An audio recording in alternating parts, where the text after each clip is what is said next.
Amados, sean bienvenidos en esta tarde a nuestro servicio. Es un honor poder compartir la mesa del Señor con cada uno de ustedes. Y en esta tarde me toca a mí esta parte. Voy a ser breve. Mi esposa me dice, no, pero es que tú hablas mucho. No, pero voy a ser breve. Algunos 20 o 25 minutos.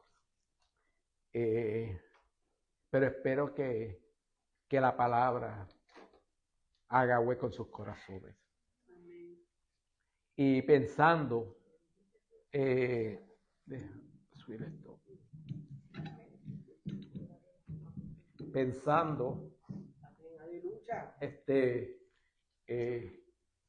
después de una semana, ¿cómo llegamos al templo? Muchas veces llegamos cargados, con cargas, y muchas veces hasta llegamos con la conciencia un poquito atrofiada de pensamientos que muchas veces no entendemos o no los podemos trabajar, no los podemos manejar. Muchas veces llegamos aquí hasta con culpabilidad, sentido de culpabilidad, porque tal vez hemos hecho cosas o pensamientos que no debieron pasar en nuestras vidas. Y todo eso hace que cuando lleguemos aquí el domingo, pues nos sea un poquito difícil entrar en la presencia del Señor. Como dicen los mexicanos, de domingo a domingo te vengo a ver. ¿Cuándo será domingo, cielito lindo, para volver? Entonces nos pasa todo, porque somos seres humanos. Muchas veces nos cuesta entrar a la presencia del Señor. Muchas veces los pensamientos, la culpabilidad y eso hace muchas veces que nosotros no podamos procesar lo que nos está pasando. Porque cada uno de nosotros, cada persona, tiene una lucha. El pastor aquí tiene una lucha grande. La pastora tiene una lucha grande. Y yo no le puedo compartir mi lucha con ella, porque la lucha de ella es de ella. Porque todos los días cuando nos levantamos, el enemigo tiene su agenda con cada uno de nosotros. Y la palabra no dice que comencemos a pelear con el diablo.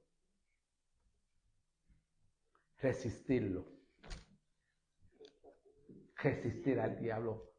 Y de nosotros, entonces cada uno de nosotros tiene que, desde que se levanta, comenzar a resistir al diablo. Resistirlo en nuestros pensamientos, que son lo primero que el enemigo pone. Y el enemigo lo primero que pone en nuestros pensamientos es que fulano, tu esposa, tu hijo, el patrón, es que te está haciendo la vida de cuadrito. Cuando no es así. Nuestra lucha no es contra carne. Tenemos que entender esa palabra. Usted no está luchando con su esposa, con su hijo, con el patrón, con el boss, con los pastores. No. Está luchando contra potestades, contra gobernadores, que están en los aires. Entonces es menester que nosotros entendamos este mensaje. No pelee más con el vecino, no pelee más con el compañero de trabajo, no pelee más con sus suegros. Bendiga a su suegra, hay que bendecirla. Porque muchas veces tenemos que entender que el problema somos nosotros. Como decía, el problema es moi. Y se lo queremos echar a otro. Resístalo usted. Resístalo. Y hay muchas formas de resistirlo. Y vamos a predicar un día sobre eso. Este no es el mensaje. Pero cuando estaba ahí, el Espíritu me inquietaba. Y me decía, llegamos con culpa aquí, con culpabilidad. Porque el enemigo te va a señalar y te va a hacerte culpable. Hacerte creer que tú eres culpable. Pero la sangre de Cristo nos quita toda la culpabilidad. Dice que la sangre de Cristo nos limpia de todo pecado. La sangre de Cristo. Así que siéntase libre. Si usted vino hoy con una culpabilidad, si usted vino con un pensamiento, tantas cosas que le pudieron llegar y durante la semana, hoy el Señor te dice que la sangre de Cristo, del Cordero, te limpia, te santifica, te purifica, ¿ah? Y te hace libre. Libre para que podamos disfrutar, ¿ah? Estar en el reino. Porque si estamos en el reino sufriendo, no estamos en el reino. Tenemos que estar en el reino gozoso, disfrutando. Las circunstancias van a venir, pero resístala. ¿Ok? No es el mensaje, pero tal vez hay entre nosotros alguna persona que ha llegado aquí y Dios quiere, el Espíritu Santo quiere que usted escuche esta palabra para que sea liberado. ¿Ok? Les amamos, hermano. Qué bueno verles de nuevo. En esta tarde ya vamos a estar hablando un poquito de una palabra. Y le he puesto como tema a esta palabra: déjate de pensar a corto plazo. Déjate de pensar a corto plazo. ¿Y por qué este tema? Porque muchas veces nosotros como cristianos queremos que las cosas se hagan a una manera y en una forma que nosotros pensamos que está bien y que es rápida. Pero es la voluntad de Dios. ¿Es la voluntad de Dios?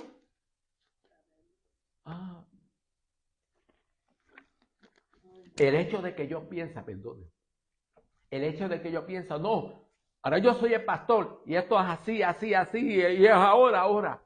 Y muchas veces el Espíritu Santo me está diciendo, aguanta, no es así, no es. ¿Por qué? Porque yo no puedo pensar muchas veces a corto plazo. Porque yo no sé cuál es la voluntad que Dios quiere, que a lo mejor lo que yo pienso que yo lo pueda hacer en un mes, el Espíritu Santo viene y me dice, te va a tomar un año. Te va a tomar un año. Una experiencia. Cuando esto se empezó a formar, nuestro ministerio aquí, el Señor nos ha bendecido. Hemos crecido, pero se ha tomado un tiempo. Tuvimos 3 años en mi casa y medio. Y la gente me decía, pero yo no lo entendía, porque yo no estaba pensando, ni estoy pensando a corto plazo. Estoy pensando a largo plazo, lo que va a llegar, los músicos, los cantores, todo eso va a venir. Pero si yo me pongo a pensar a corto plazo, suelto todo y me voy. porque no se hizo en el tiempo que yo calculaba, en el tiempo que yo pensaba, en el tiempo que yo quería. Porque la voluntad de Dios no es mi voluntad. No es mi voluntad. Cuando yo tengo mi propia voluntad, entonces yo no estoy trayendo el cielo a la tierra. Que se haga en la tierra lo que se está haciendo en el cielo. Entonces que no se haga mi voluntad, sino la de Él. Entonces, vamos a leer rapidito. Búsquense en sus Biblias. Hechos 7:55. Hechos 7:55. Vamos a estar en esta tarde hablando de Esteban. Muchas veces ustedes conocen o han oído hablar de Esteban, que fue un diácono, una persona que se eligió ¿para qué? Para predicar y para ayudar en el reino. Cuando el evangelio estaba comenzando, los apóstoles tenían mucho trabajo. Los líderes, ¿qué pasa? Habían otros trabajos que le consumían mucho tiempo. Así que tuvieron que agregar a su equipo más gente que le pudieran ayudar para poder hacer el trabajo que Dios le había encomendado. Porque hay una asignación que Dios tiene. Entonces la asignación hay que hacerla.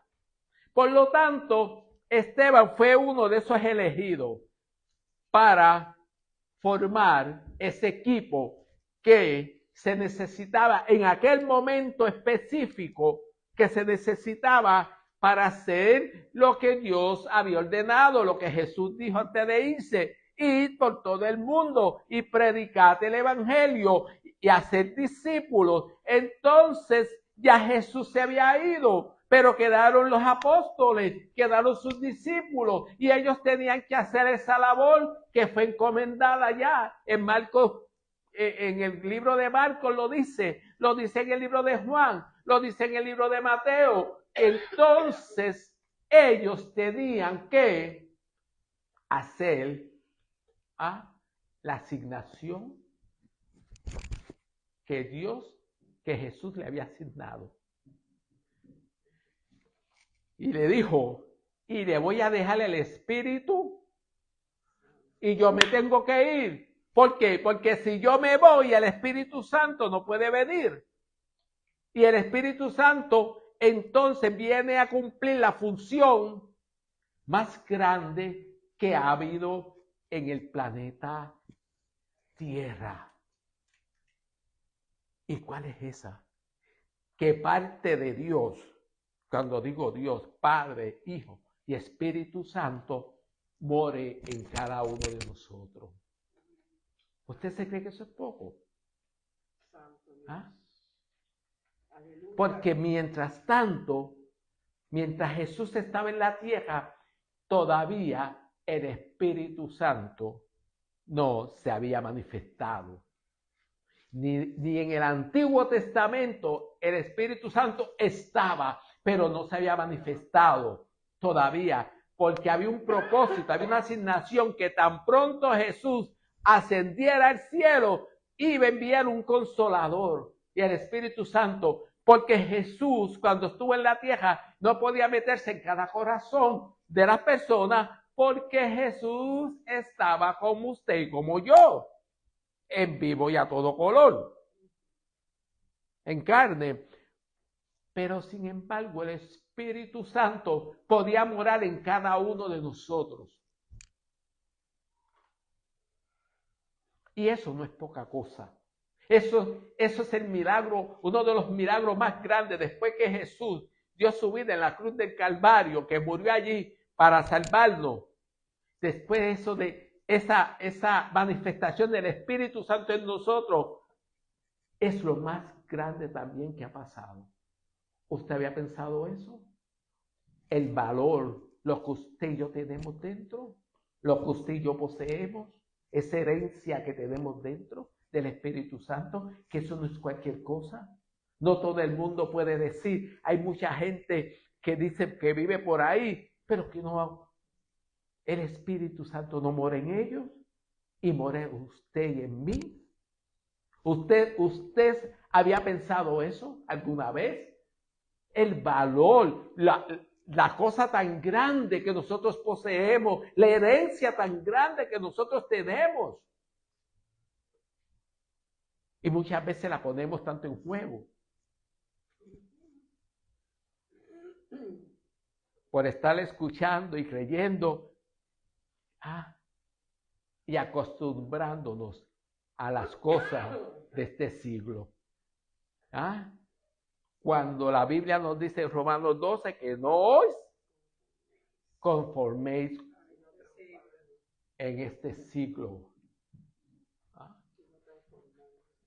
Porque cuando tú tienes el Espíritu Santo en función dentro, vas a ver las cosas desde otra perspectiva, desde otra manera.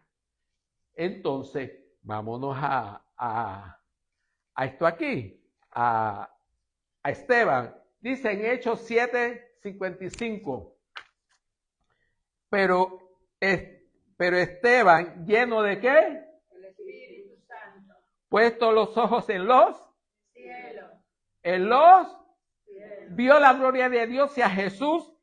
Estaba sentado a la diestra de Dios. Vio a Jesús, no vio a Dios. Vio la gloria De Dios. y vio a Jesús, que estaba sentado a la diestra del Padre. Entonces, en ese momento que yo estoy leyendo esto, cuando nosotros vamos atrás de ese capítulo, vemos que le estaba pasando a Esteban. Lo estaban lapidando, lo estaban matando. ¿Por qué? Porque había un pueblo que lo estaba acusando de cosas que no eran ciertas. Y ese pueblo que lo estaba acusando, que lo estaba señalando y que lo llevó hasta este momento, era el mismo pueblo de Dios. Eso surgió desde la sinagoga.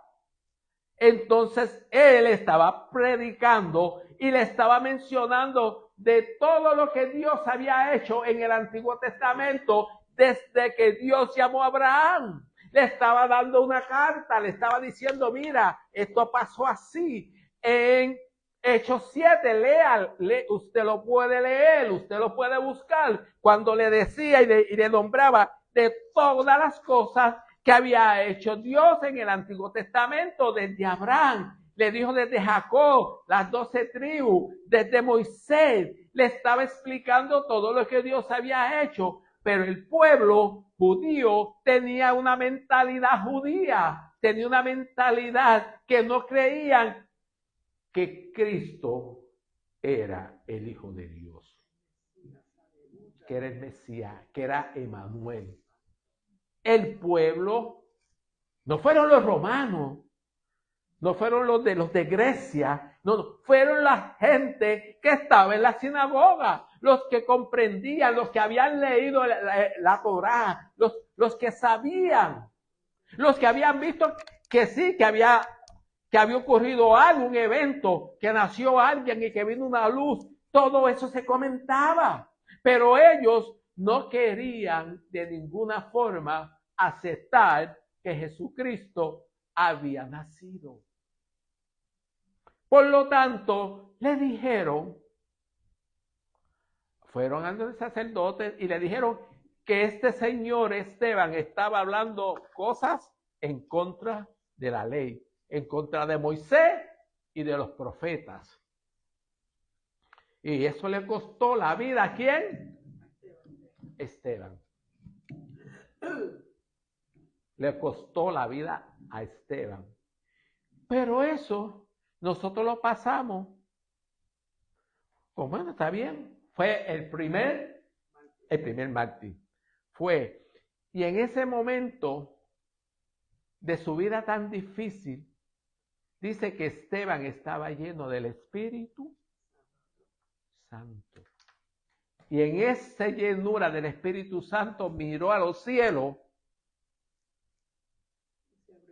y se abrió el portal. Y él pudo ver, porque tú te puedes comunicar solamente allá arriba con el Espíritu. No puedes hacerlo con tu alma ni con tu cuerpo. Es espiritual. esto del evangelio es algo espiritual y es algo que nosotros tenemos que entender. El pueblo de hoy no quiere entender lo espiritual porque vive una vida material, está viviendo en el mundo, está pensando en la comida, está pensando en la casa, está pensando en tantas cosas, pero no está pensando en el lado espiritual. Entonces, a Esteban lo crucificaron, lo lapidaron, lo mataron. Pero si nosotros buscamos en Mateo 24:30, habla de la parábola del trigo y la cizaña. Y en esta parábola dice que el reino de los cielos es semejante a ¿qué? A un hombre que sembró una buena semilla y ¿qué? Y vino que sembró semilla en el campo. Pero mientras dormía vinieron alguien y sembró otro mala semilla. Entonces, ¿por qué le traigo este pasaje también? Porque Esteban estaba sembrando ¿qué? La buena semilla. Sin embargo, los mismos que estaban del pueblo de Dios vinieron y sembraron la cizaña, la mala semilla.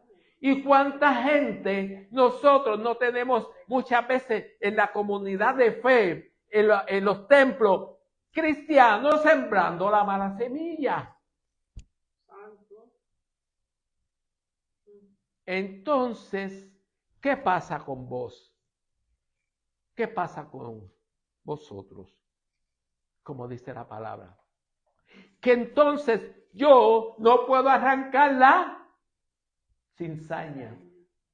Sería bueno que yo arrancara la cizaña. Porque pues, yo tengo el puesto de pastor y yo puedo entonces decir, no, vete de aquí, no, yo no te quiero aquí porque tú esto y esto. Pero no puedo arrancar la cizaña. ¿Por qué? Porque si arranco la cizaña yo, poniéndome de ejemplo, voy a herir a otros. Y puede que los otros que sean trigo, se vayan enredados por la cizaña. Entonces no me toca a mí ver qué es cizaña ni qué es trigo. Porque va a venir el tiempo en que eso va a suceder. Pero solamente alguien tiene la potestad, tiene la autoridad para hacerlo. Y le traigo este ejemplo sencillo. Le traigo este ejemplo sencillo de la parábola de la cizaña, ¿verdad? ¿Por qué?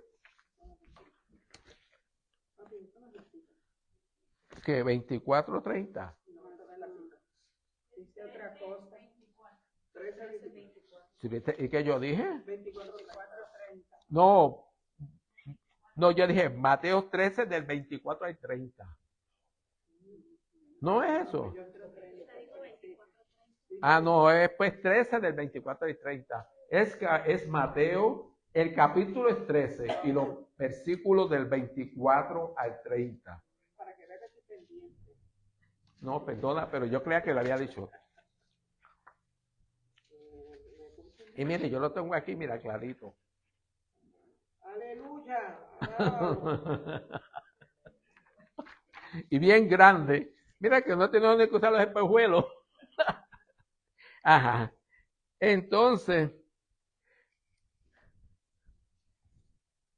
hasta que venga la siega y el tiempo yo les diré a los segadores, recoged primero a la cizaña y atarla en manojos, ¿verdad? Y quemarla. Y el trigo en el granero. Eso no nos compete a nosotros. Nosotros no vamos a ¿qué? A decidir, a tomar una decisión que es cizaña y que es trigo. Esto nos da a nosotros, iglesia, una idea de la percepción que nosotros tenemos que tener con los demás hermanos en la iglesia. Usted no puede decidir quién es trigo ni quién es cizaña. ¿Por qué? Porque está tomando un juicio a priori. Se está adelantando. ¿Ah? Siempre le he dicho desde que los conocí, yo era maestro en una iglesia pentecostal y había un señor bien dedicado al Señor. Y él diezmaba y todo, y siempre en los comentarios porque él fumaba. Y él no quería fumar, pero tenía un vicio por años. Y eso a él lo perturbaba, lloraba, una culpabilidad tremenda. Y un día en una escuela bíblica, yo dije una palabra que yo no me acuerdo, y él se fue a la playa cuando se acabó, y allí el Señor lo libertó,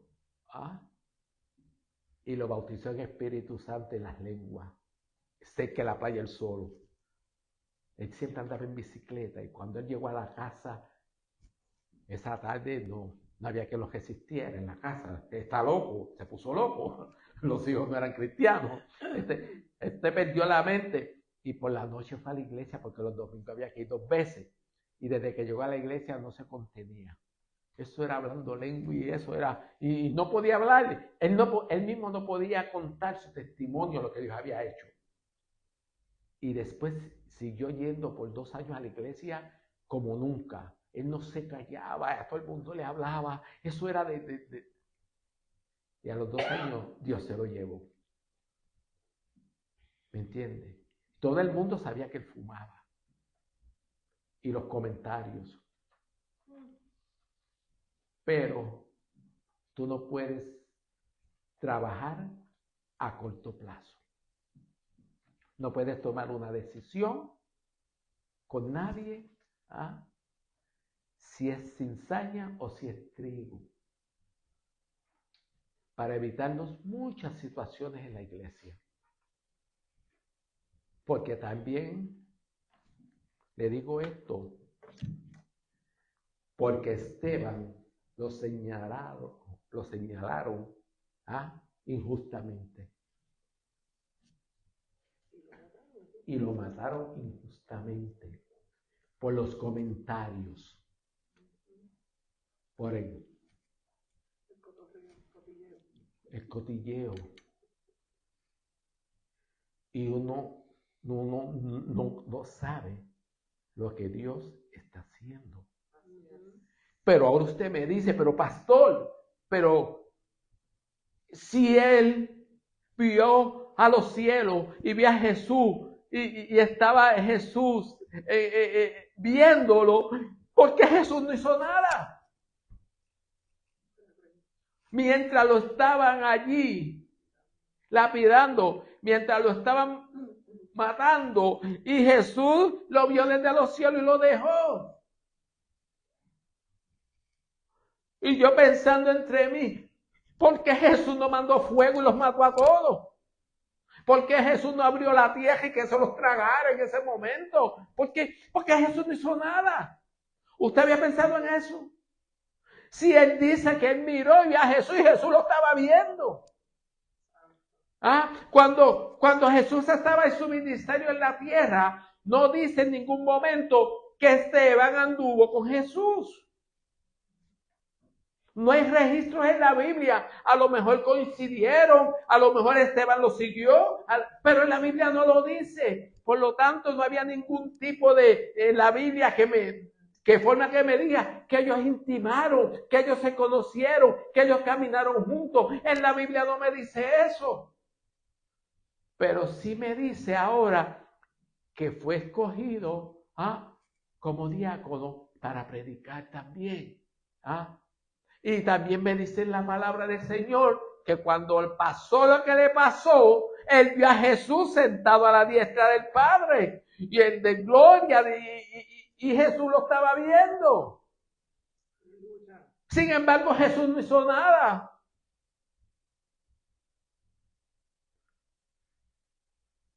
¿Y por qué Jesús no hizo nada? Esa es la pregunta. ¿Usted se había preguntado eso? ¿Por qué Jesús no hizo nada? Hay algo en la palabra que trae claridad a todo esto. ¿Por qué muchas veces cuando yo quiero algo que suceda rápido y muchas veces no sucede? Y muchas veces decimos, es que Él no me contesta. Él se olvidó de mí. Él no me quiere. No me escucha. ¿Para qué voy a perder el tiempo? ¿Por qué voy a seguir insistiendo? Y quiero decirle que nosotros muchas veces en esa ansiedad de nuestra mente corta y con los demás pensando lentamente no, a corto plazo, muchas veces nosotros matamos a otros cristianos espiritualmente. Los matamos, los asesinamos. Hay tantos heridos en las congregaciones porque hay líderes que piensan a corto plazo. A mí me pasó aquí, ahí, al frente, ahí. No, pastor, que usted tiene que hacer esto. Y yo no le entendía. Y cuando leo estos pasajes lo entiendo. Porque yo en aquel momento actué así. Y le dije, es que Dios no me ha hablado de eso. Dios no me había hablado. ¿Cómo yo me voy a meter en una cosa que Dios no me ha hablado? Porque todavía no era el tiempo, no era el plazo que Dios tenía con este ministerio para avanzar a lo que la otra gente quería. Entonces, muere Esteban. Lo matan, lo lapidan. Vio a Jesús y qué bueno. Y él estaba lleno del Espíritu Santo. Él sabía lo que le estaba pasando. Él sabía para dónde iba. Y si Jesús no hizo nada en ese momento, no mandó rayo, centella, no mandó trueno, no abrió la tierra, era por algo que muchos no entendían. ¿Y usted sabe qué? Que en esa turba, cuando lo estaban lapidando, a que usted no sabe quién estaba allí. Saulo de Tarso. Pablo. El apóstol Pablo. Si Dios, Jesús, hubiese lanzado fuego, hubiese muerto Pablo. Saulo de Tarso. El coloso Pablo que escribió 13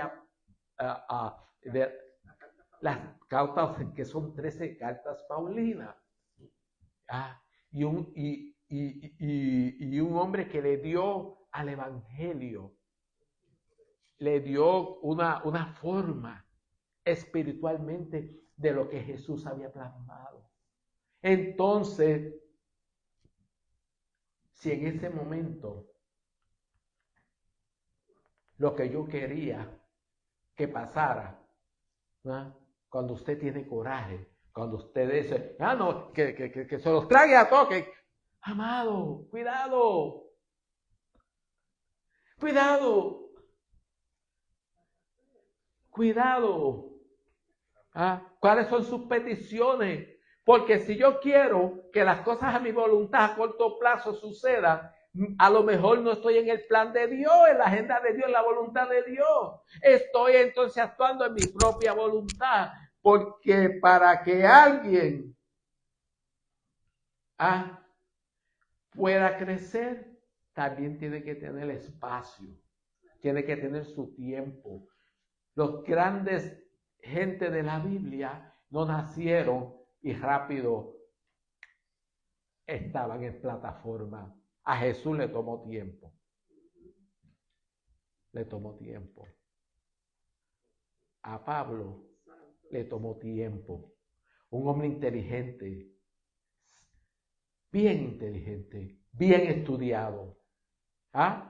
Le tomó tiempo, le tomó luego 3 años, porque Pablo no estuvo con el maestro. Pablo no recibió el discipulado directamente de Jesús. Él no anduvo con Jesús. Al contrario, él lo que hacía era matándole y persiguiendo a los que seguían a Jesús.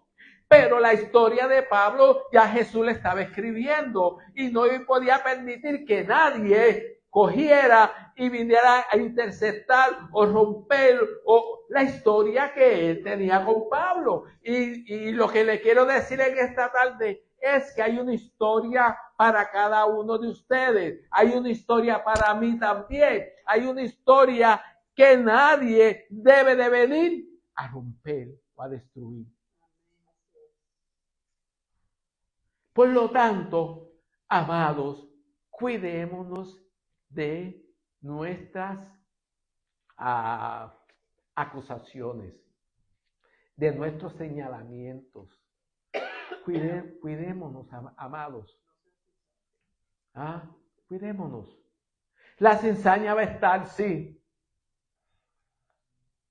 Y los que también mandaron a Esteban para el otro mundo.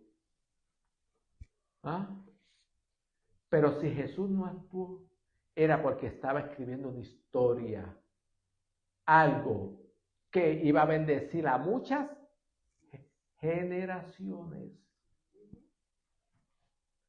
Ya la historia de Pablo, Jesús la tenía en sus manos, porque él siempre comienza por el final, porque él sabe lo que va a pasar. Por eso es que luego comienza en el principio. Pero como yo no sé cuál es el final de las cosas, entonces yo tengo que comenzar al principio e ir poco a poco con él. Él sabe ya el destino, él sabe el final, él sabe dónde nos va a llevar. Él lo sabe, yo no lo sé.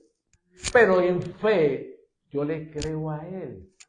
Y creo que él está haciendo una historia con este ministerio. Por lo tanto, nosotros tenemos que afirmarnos cada día en él y en el ministerio para ver entonces la gloria de él. Sí, Señor. Alabanza. ¿Queremos ver la gloria de él? Sigamos. No sabemos lo que va a pasar, a dónde vamos a... yo no sé dónde vamos a llegar, pero sé que es a puerto seguro. Amén, así es. Con él vamos a llegar a puerto seguro.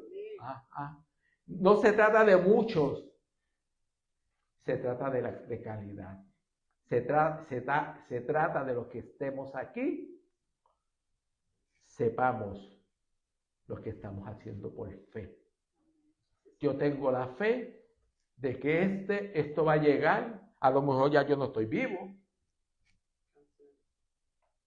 A lo mejor yo no voy a estar aquí. Pero esto va a seguir hasta que él venga. Porque este es su sueño.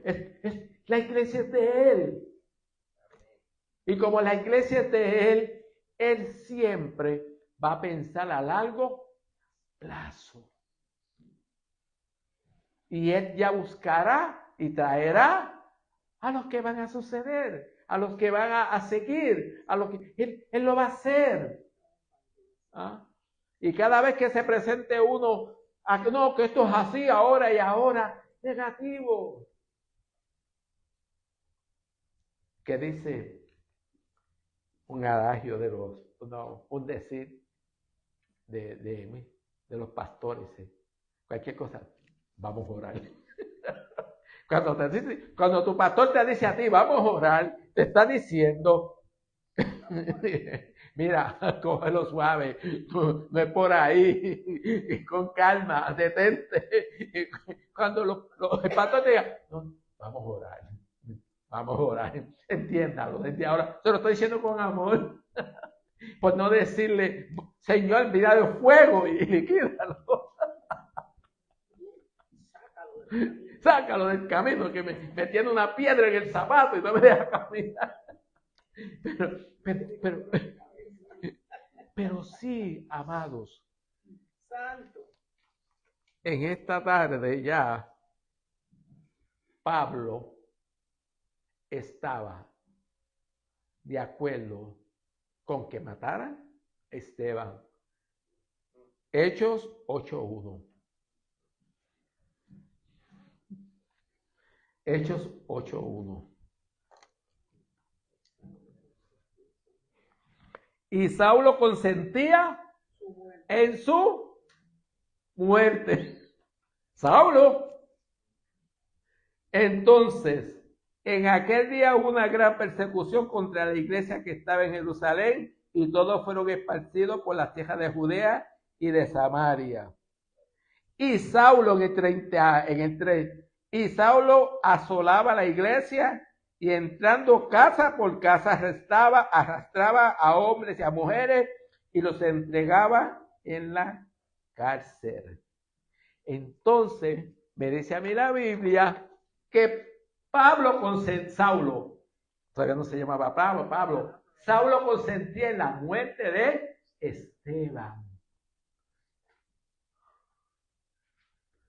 Él consintió en esa muerte. Y que si él consintió en esa muerte, pues el castigo para él hubiese sido que lo mataran también. Pero él no conocía a Dios. Era perseguidor.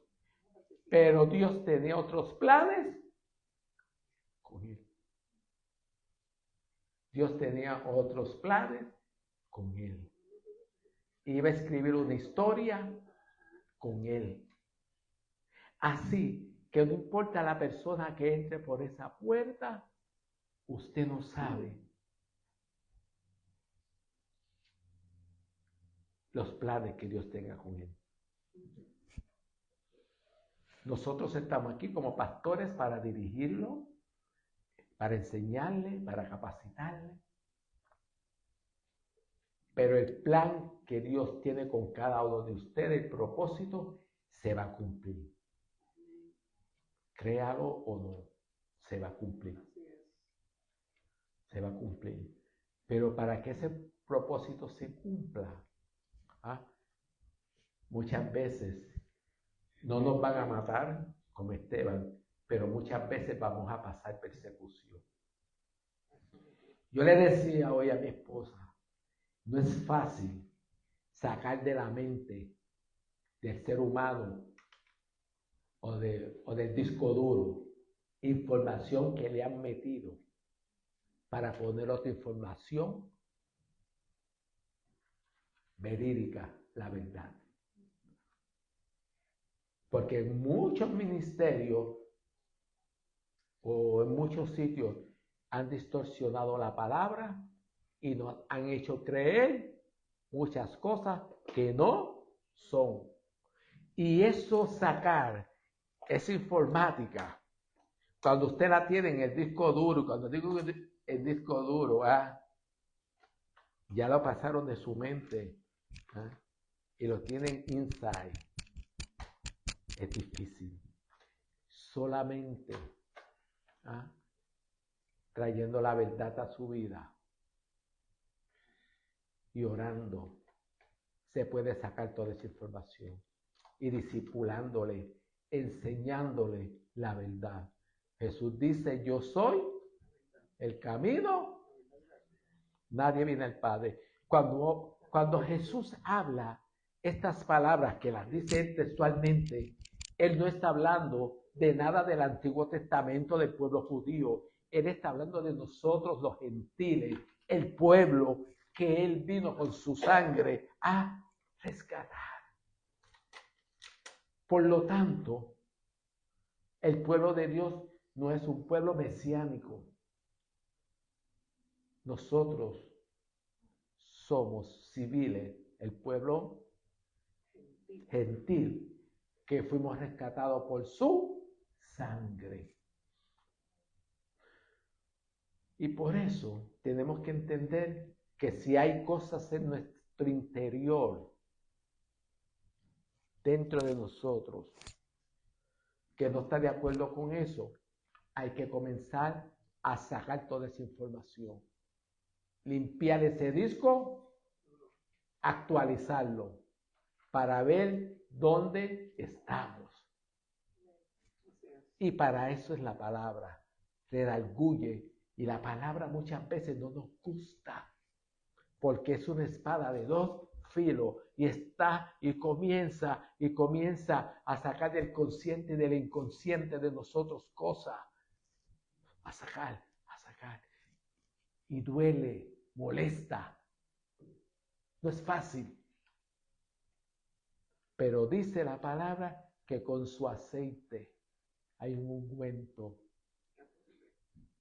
Espíritu Santo, y con ese ungüento dice que como el buen samaritano nos unge con vino y aceite y ungió.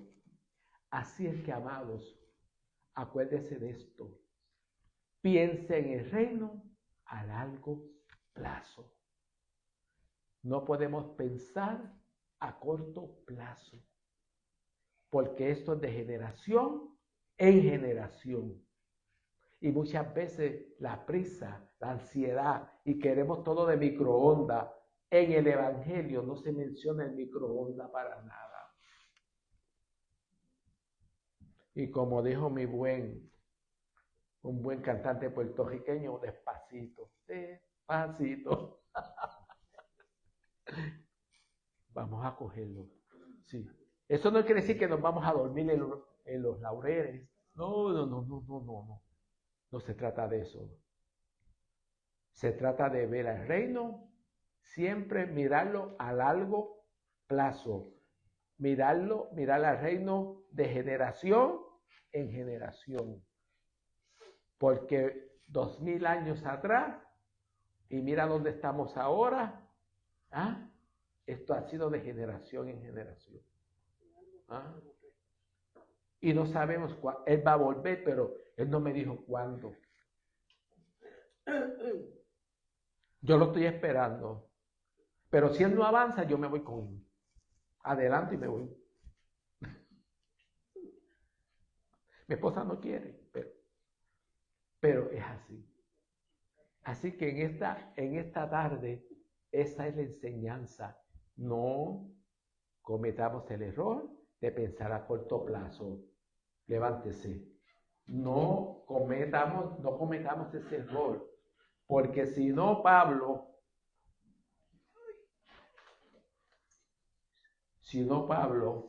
Saulo de Tarso hubiese muerto. Porque eso era lo que se merecía. Pero Dios tenía otra historia para él. Es otra historia. Porque tú no puedes arrancar la cizaña del trigo. Yo no lo puedo hacer. Ni tú tampoco. Vamos a esperar que sea el tiempo de la siega para que entonces se recoja y lo que sea cizaña se ponga aparte y lo que sea trigo se ponga en el granero. Pero eso no nos compete a vos, a nosotros. Eso le compete. Y va a haber una partida para eso. Si en esta tarde hay alguien que necesite la oración, si en esta tarde usted cree que desde que yo llegué, luego el Señor me empezó a sentir eso de culpabilidad. Si usted cree hay cosas que usted no entiende, hay cosas que usted no puede procesar, hay cosas que le vienen molestando. El altar está abierto. ¿Por qué le digo esto? Porque nosotros podemos orar y hay alguien que lo va a hacer. El mismo que va a recoger el trigo, lo va a hacer. El mismo que no le quitó la vida a Saulo, lo va a hacer. Así que si usted hoy necesita esa oración, puede pasar. Estamos aquí para orar. Eso es lo que dice la palabra, orar los unos por los otros. Así es que aleluya. Ahí está nuestra hermana. Santo Dios.